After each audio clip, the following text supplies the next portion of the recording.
আবারও পুলিশের অমানবিক নিষ্ঠুর রূপ প্রকাশ্যে এলো, তাও আবার পুলিশের নিচু তলার কর্মীর নয়, বরং খোদ পুলিশের ডিএসপি অর্থাৎ মহকুমা পুলিশ আধিকারিক তথা এসডিপিওর কাছ থেকে অমানবিক নিষ্ঠুরতার রূপ প্রকাশ্যে আসায় সর্বত্র পুলিশকে নিয়ে সমালোচনার ঝড় বইছে। তাও আবার কোনো অপরাধীকে গ্রেপ্তার কিংবা অপরাধীকে ছেড়ে দেওয়া কিংবা মারপিটের কোনো ঘটনা নয়।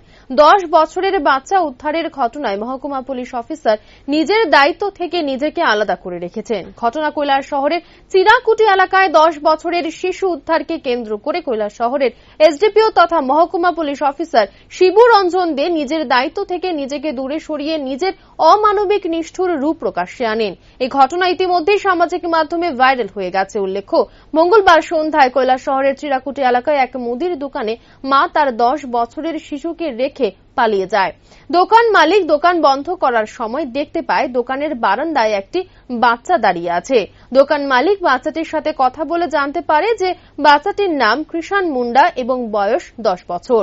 কিষান মুন্ডার বাড়ি কৈলাস শহরের চণ্ডীপুর ব্লকের অধীনে গোকুলপুর এডিসি ভিলেজ এলাকায়। কিষান আরো জানায় যে তার বাবা 2 বছর পূর্বেই মারা যায়। পরবর্তী সময়ে দোকান মালিক ওনার নিজের বাড়িতে যাবার জন্য কিষান মুন্ডাকে কয়েকবার বলার পরও কিষান দোকান মালিকের বাড়িতে যেতে রাজি নয়। তারপর দোকান মালিক নিজের সাধ্যমতো রাতের খাবারের ব্যবস্থা করে কিষান মুন্ডার হাতে তুলে দিয়ে দোকান মালিক চলে যায়।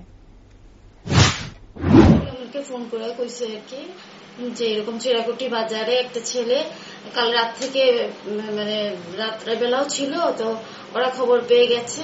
তারপর আমাদেরকে জানালো। তারপরে আমরা সাথে সাথে আমি চাইল্ড লাইনকে বললাম তোমরা যাও আর আমরাও আসছি, এসে বাচ্চাটার আমরা একটা করতে লাগবে, বাচ্চাটাকে যাতে আমরা ভালো কেয়ার এন্ড প্রোটেকশন দিতে পারি। তারপর তো চাললাম গেল, আমাদের টিম মেম্বার বিনয় কুন্তলা ওরা গেল। যাওয়ার পরে ওরা বাচ্চাটাকে আমাদের সিডব্লিউসি প্রডিউস করলো।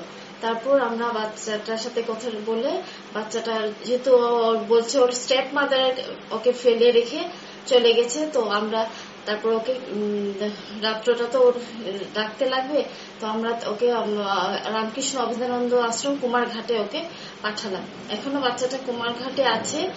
তো আমরা যে একটা অর্ডার করলাম যে চাইল্ড লাইনকে যে ওরা আমাদেরকে এনকোয়ারি রিপোর্ট দাও, ছেলেটার মা বাবা বাড়িঘর সম্বন্ধে একটা রিপোর্ট দাও। তো রিপোর্ট পাওয়ার পরে আমরা নেক্সট স্টেপ কি হবে এটা উদ্ধারকৃত বাচ্চাটার মানে কোন ঠিকানা জানতে পেরেছেন? কোন জায়গায় বাড়ি? হ্যাঁ, গোলকপুরের বাচ্চা। কি বলবেন প্রথম অবস্থায় যখন সংবাদ প্রতিনিধিরা সংবাদটা সংগ্রহ করতে গেল, তো সাথে সাথে সংবাদ পক্ষ থেকে জানানো হলো কৈলাসের এসডিপিও কে, উনি দায়িত্ব এড়িয়ে নিলেন। এ ব্যাপারে কি বলবেন? এই ব্যাপারে তো ওনার তো উচিত ছিল, এটা তো উনিও এনকোয়ারি করতে পারতেন, আমাদেরকেও জানানো ওনার উচিত ছিল। এই ব্যাপারে এরকম উন্নত একটু সহযোগিতা করা দরকার ছিল বাচ্চাটা। মানে এভাবে কি পুলিশ কর্মীরা বা পুলিশের আধিকারিকরা কি দায়িত্ব এড়াতে পারেন? অবশ্যই না, এরকম দায়িত্ব ওরা এড়ালে কি করে হবে? মানে আপনি একজন